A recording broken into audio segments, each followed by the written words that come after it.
Halo guys, balik lagi di Chemistry, kisah misteri. Seperti biasa, jangan lupa di like, komen, dan share. Dan jangan lupa juga untuk di subscribe channel ini guys. Dan kali ini tentang tragedi maut yang ada di Indonesia guys, yaitu tragedi Bintaro. Jadi guys, di sini aku nggak ada maksud untuk mengungkit-ungkit kembali kejadian itu, dan di sini aku hanya mengenang kembali tentang tragedi yang ada di sana guys. Jadi simak terus video ini sampai habis agar tidak ada kesalahpahaman. Oke, langsung saja kita mulai cekidot.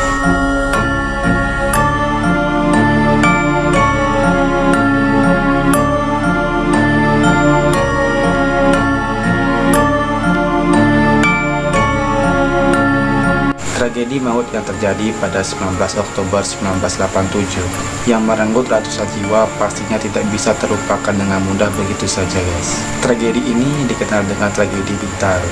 Kecelakaan kereta api di kawasan Pondok Betung, Jakarta Selatan adalah tragedi kecelakaan kereta api yang paling buruk sepanjang sejarah perkereta-apian Indonesia guys. Kecelakaan yang terjadi antara kereta api KA 225 Rangkas Belitung Jakarta dan KA 220 Tanah Abang Merak.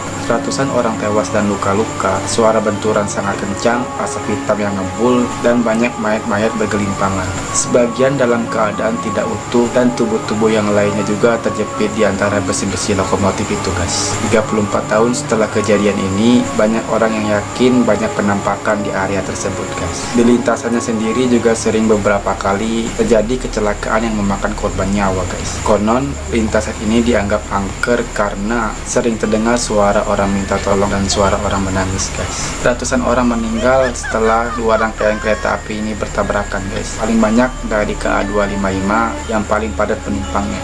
Korban tewas 139 orang dengan rincian 72 tewas di tempat dan sisanya meninggal sekarat. Dari 139 korban yang tewas, 113 diantaranya sudah teridentifikasi guys. Total 254 luka-luka dengan rincian 170 orang dirawat di rumah sakit dan 84 orang lainnya luka ringan guys. Penyelidikan setelah kejadian ini menunjuk adanya kelalaian pemimpin perjalanan kereta api stasiun Sudimara yang memberikan sinyal aman bagi kereta api dari arah Rangkas Belitung guys. Padahal tidak ada pernyataan aman dari PPKA Stasiun Kebayoran. Hal ini dilakukan karena tidak adanya jalur yang kosong di Stasiun Sudimara guys. Masinis KA 225 Selamat Suradio divonis dan ia harus kehilangan pekerjaannya guys. Ia ditahan di lapas Cipinang dan bebas pada 1993. Pada tahun 1994 ia dipecat dari jabatannya sebagai masinis. Kemudian nomor induk pegawainya dicabut pada tahun 1996 oleh Departemen Perhubungan Indonesia guys. Ia pun tidak mendapatkan uang pensiun. Nasib yang serupa juga menimpa Adung Safei, kondektur KA 225. Safei harus mendekam di penjara selama 2,5 tahun guys. Sedangkan PPKA Stasiun Sudimara dan Stasiun Kebayoran dihukum 10 bulan penjara guys. Tahun 2013 kecelakaan terjadi kembali di perlintasan ini guys. Kecelakaan terjadi antara kereta dan salah satu truk Pertamina atau truk BBM guys. Lintasan ini kembali dibalut aura seram. Menurut warga sekitar mengatakan sehari sebelum kejadian pada hari Senin 9 Desember 2013 itu guys, ada penampakan 3 anak kecil sedang berlari-lari melintasi rel. Ketiganya bermain tidak jauh dari rel, dan penampakan anak kecil itu sudah biasa dan sudah menjadi mitos bahwasanya keesokan harinya itu pasti akan ada kecelakaan guys. Beberapa kejadian mistis yang terjadi di kawasan ini menurut para warga sekitar guys. Yang pertama yaitu adanya penampakan sosok anak kecil yang bermain melintasi rel, adanya suara-suara minta tolong, penampakan perempuan dan bayangan hitam, adanya potongan-potongan tubuh dan tercium aroma anjir dan daging terbakar. Beberapa warga sekitar mengatakan mereka sering melihat anak kecil yang bermain di lintasan kereta api ini guys. Apabila anak kecil itu ditegur oleh warga atau dihampiri warga, maka anak kecil itu akan menghilang begitu saja guys. Beberapa saksi warga juga sering mendengar suara-suara minta tolong. Terkadang suara itu seperti orang merintih dan menangis gitu guys. Beberapa warga sering juga melihat penampakan sosok perempuan yang sedang terbang, dan ia terkadang mengganggu orang yang melintasi rel ini guys. Potongan tubuh seperti kepala terbang, badan tanpa kepala, hingga potongan jari Sering sekali kepala terlihat mencari tubuhnya, dan sebaliknya tubuh yang mencari kepalanya sering terlihat oleh warga sekitar di sini guys. Makanya suara dan penampakan makhluk astral, aroma-aroma anjir seperti bau darah dan daging terbakar juga sering tercium di lokasi ini.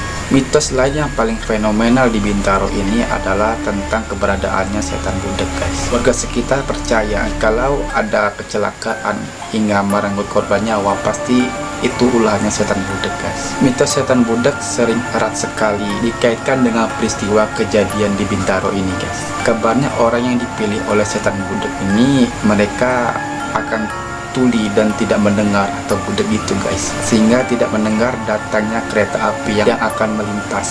Saking fenomenalnya, setiap ada kejadian kecelakaan kereta api di sini guys, pasti akan mencuat isu keberadaannya setan budak yang seakan-akan menjadi penyebab terjadinya kecelakaan. Walau tidak ada yang pernah melihat sosok setan budak ini, namun sosok setan budak ini kerap meminta tumbal di area ini guys. Menurut ahli spiritual atau biasa disebut indigo gitu, setan budak ini bukanlah jenis jin, lebih tepatnya itu sejenis hantu yang gentayangan. Hantu-hantu ini yang dulunya adalah korban kecelakaan kereta api, dan mereka tidak terima dengan kematian, alhasil mereka ini gentayangan. Berawal dari sebab tidak terimanya sebagai korban kecelakaan kereta api, lalu setan-setan budak ini mengganggu manusia alias orang-orang yang melintasi rel kereta api ini guys. Dalam memilih korbannya, setan budak ini tidak akan pilih-pilih kasih, baik itu wanita, laki-laki, orang dewasa maupun muda, bahkan anak-anak.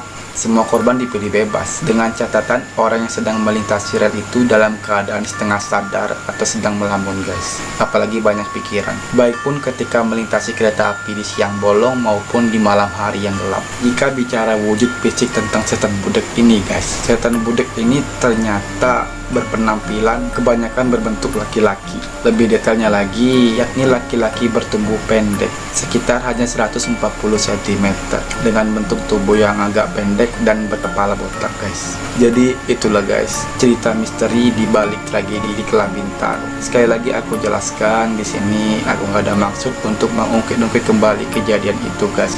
Di sini aku hanya ingin mengenang kembali kejadian saat itu guys, dan nggak ada maksud sedikit pun untuk merugikan pihak-pihak yang bersangkutan. Jadi terima kasih udah klik video ini. Sampai jumpa di Misteri berikutnya. See you next video.